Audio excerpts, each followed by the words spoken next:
ഇതേ കേസാറിൽ എണ്ണ വന്നതില്ല റെഡിമേഡ് സെട്ടാട്ടോ വളവാ തയ്യക്കൂലി പൈസ ഉണ്ടാവും ഒരു ചുരിദാർ സെട്ട് തക്കിന തയ്യക്കൂലി പൈസക്ക് റെഡിമേഡ് സെറ്റായിട്ട് എടുക്കാൻ പറ്റും. അത്രയ്ക്ക് വില കുറവാണ്. ഒക്കെ നേരെ പോയി കമ്പനിയുടെ പേജ് അവർ പ്രൊഡക്ഷൻ എല്ലാം കമ്പ്യൂട്ടറിൽ അടിക്കുന്നതാണ്. വളരെ തയ്യക്കൂലി ചിലവുകളൊക്കെ കുറവാണ്. നമ്മൾ നേരിട്ട് അവിടെ പോയിട്ടാണ് നോക്കിയിട്ട് വന്നത്. മെയ് മാസം അല്ല സെപ്റ്റംബർ മാസം ആർഡർ കൊടുത്തത്. അതിപ്പോഴാണ് എത്തിയത്. കുറേ ഐറ്റങ്ങൾ എത്തി. ഇതും എത്തിയിട്ടുണ്ട്. ഇത് വളരെ കുറവ്. ഇത് ആദ്യം കുറേ പോയിട്ടുമുണ്ട്. പിന്നെയും വരുന്നുണ്ട്. നല്ല ചിലവാക്കാനുള്ള സമയം റംജാനും പിന്നെ അടുത്ത 15 നാളിലെ വിഷു മുൻകൂട്ടിയുണ്ടല്ലേ.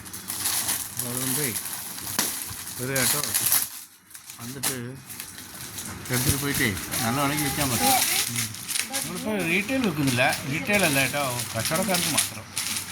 അത് ഇപ്പോൾ നല്ല സ്ട്രോങ് ആക്കി കച്ചവടക്കാർക്ക് ആക്കുന്നതുകൊണ്ട് ചില്ലറക്കാർ വരാതുകൊണ്ട് നമ്മുടെ കച്ചവടക്കാരൊക്കെ ഓൺലൈനിൽ വില കുറച്ച് വില ചാമ്പുകയല്ലേ, അതൊക്കെ ഇപ്പോൾ നമ്മളെ ആൾക്കാർ പിടിച്ചെടുക്കുക.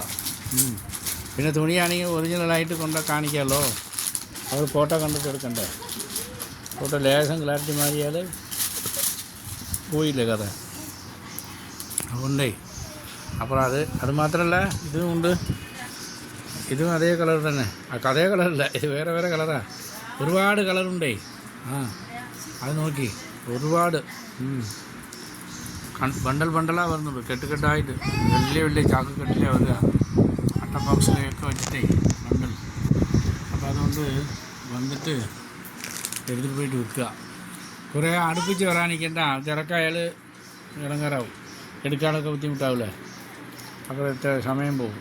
അപ്പോൾ ഇപ്പോൾ മുൻകൂട്ടിയെ വന്നിട്ട് എടുക്കുന്നതാണ് നല്ലത്. അപ്പോൾ 2 വട്ടം എടുക്കാമല്ലോ, 2-3 വട്ടം എടുത്തിട്ട് നിൽക്കാമല്ലോ. വരി വന്നിട്ടേ കച്ചവടം ഉഷാറാക്കാം. നമ്മളെ പെണ്ണുങ്ങളൊക്കെ ഇപ്പോൾ കച്ചവടം ഉഷാറായി കേട്ടോ. നിറയെ ആൾ ഇതാ അപ്പോൾ എടുത്തുകിട്ടേ ഇരിക്കുക ആൾ. വരി